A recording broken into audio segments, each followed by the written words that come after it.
Jesus, we know, drank.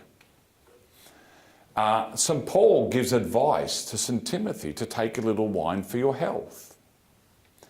At the Last Supper, Jesus shares wine with his disciples and consecrates that into his precious blood. So Christianity is not against alcohol, quite the opposite. Wine in particular is a source of great joy. And it's been elevated as an instrument as an instrument of grace in our sacrament of the Eucharist. So wine represents joy and happiness and celebration, and how God wants us to be happy. I should always remind you, I should say that, it should come out more when I'm speaking.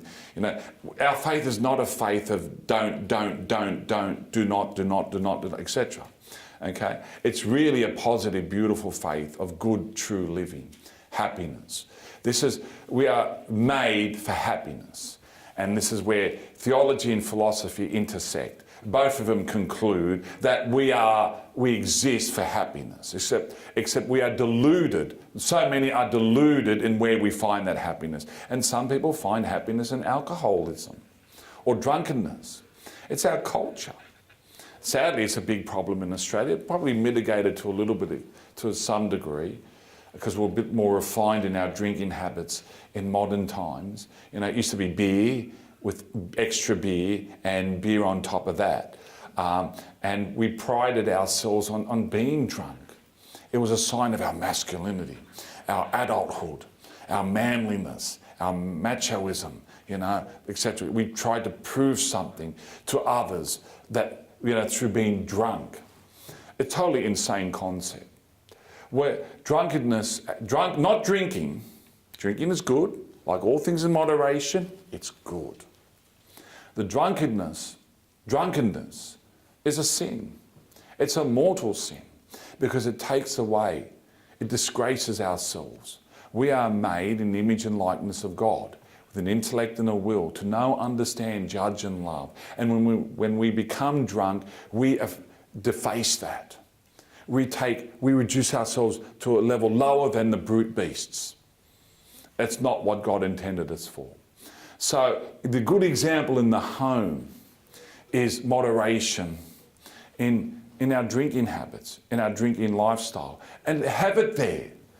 And I encourage it because it's a sign of good culture. And have it in moderation, and don't ever fall to that excess. And then I move on to smoking as a moral issue and one in the home. You know, we just had this conversation with my wife's side of the family on the weekend. You know, it was the very, very strong culture in Lebanese homes. And I grew up with this culture as the norm. When you visited someone's home, they always bring out the cigarettes.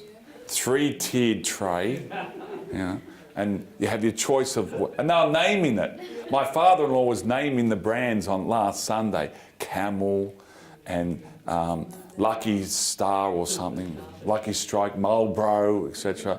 You know, my dad used to sell them in the shops, and my dad used to smoke, but my mum used to even smoke, but she quit many decades ago, and my dad actually got off it too in his last decade.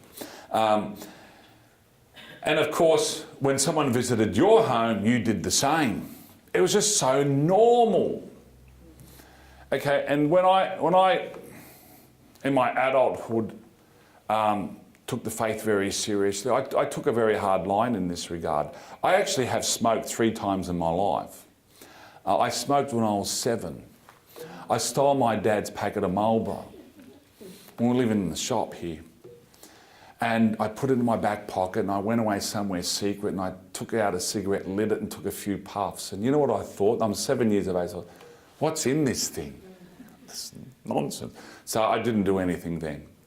No more. But you know what? I got paranoid that I was going to get lung cancer because I was watching these commercials on TV at the time. Do not smoke. It causes lung cancer. So I'm thinking, oh, I'm going to get lung cancer because I took 3 puffs. And I was worried about that for a long time. And then I heard somewhere, you know, you die at the age of 25 from lung cancer. And I'm thinking, I'm 7 now. I've got 18 years to live. That's a long time, okay. But anyway, but that's what was going in my head at the time. I smoked in 1999, a cigar, when I was best man for my friend's wedding at the Bucks night. And in the morning I woke up after a few puffs on the cigar thinking, again, what's in this thing? I just don't see the point. And I had another cigar, when was it? I think in 2012, when my brother-in-law had a set of twins. And I did it for cultural reasons, because it's a good, happy occasion and it's a way of celebrating. So I'm not against having a few puffs, as if it's, mortal sin, no.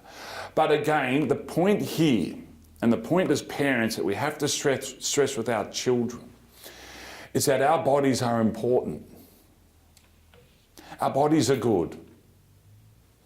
The church is not against the body, and contrary to what some people might suggest.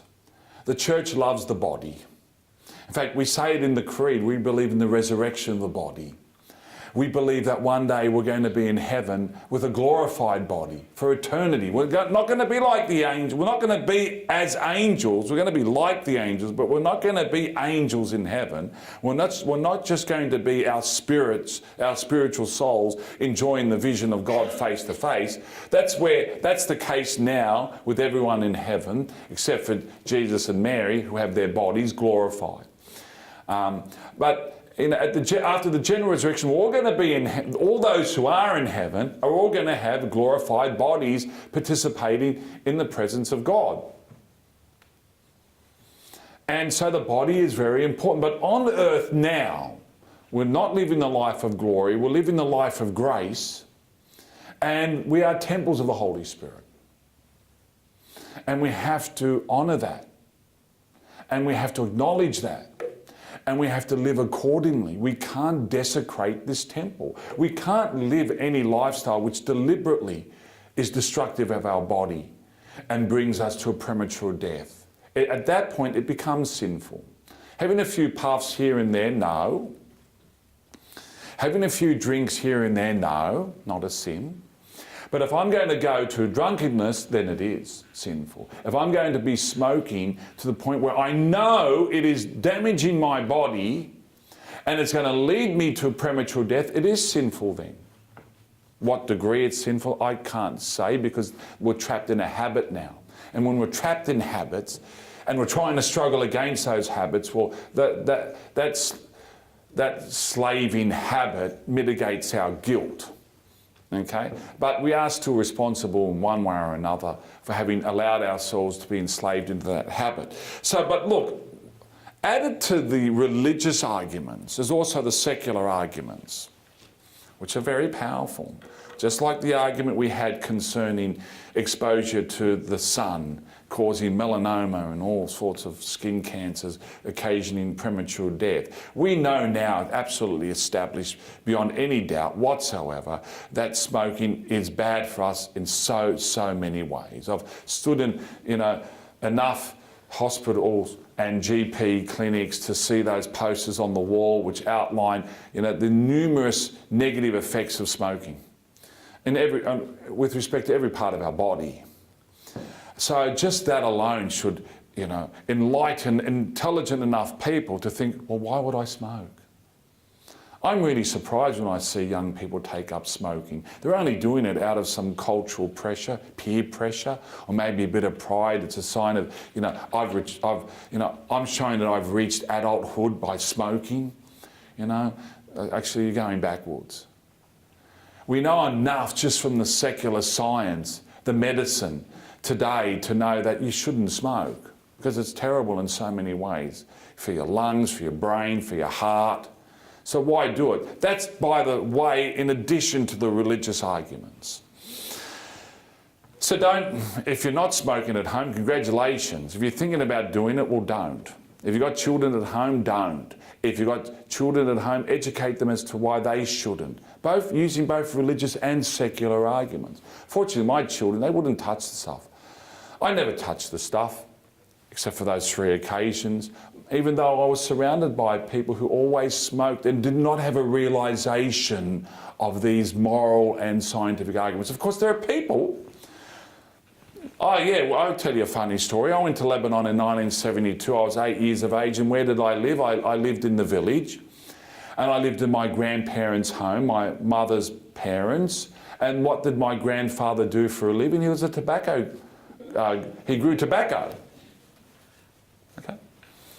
And actually the funny thing, I arrived at that time of the year, March, April, May, June, where the tobacco had just been planted and it was growing. And every day I'd have a look across the field and I'd see it grow a little bit bigger every day.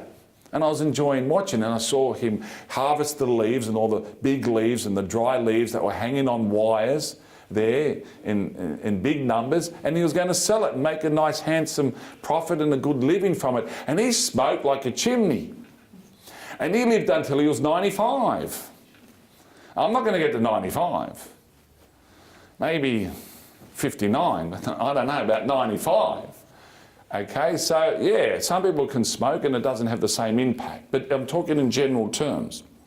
And of course, everything I say about smoking applies triply to drugs. More so. It's a huge, huge problem. As we speak, what's dominating the sporting news? You know, it's not Kieran Foran joining the Bulldogs.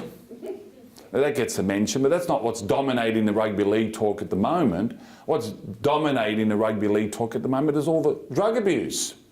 And we're not talking about just performance-enhancing drugs. We're talking about the party drugs, the feel-good drugs, the cocaine in particular, which is rife. Rife. You have to hate drugs. There's no tolerance level here. You know, there's a tolerance level somewhere there, grey zone with drinking and alcoholism, with smoking and etc. But here with drugs, you have to hate. It's a good hate. Because this is the road to destruction. And when I was teaching, we'll have these debates in the classroom. It wasn't the case in the early and mid-90s so much, but it was more in the late 90s and the early 2000s. I had big struggles with the boys in particular. I realised what's going on here. They're taking these hard positions is because they were dabbling in it.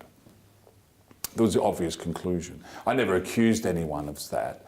But, you know, when they're sitting in the back of the room and we're discussing this in religion class and they're pushing back, you know, their argument was, well, look, you know, smoking is unhealthy, but it's not illegal. So why should it be different with drugs? Drugs, drugs, okay, drugs can do some harm, but smoking does harm, and like smoking, we can get pleasure from drugs, so it's something mixed, you know, so it should be legal, okay? So how do you argue that it should be totally banned?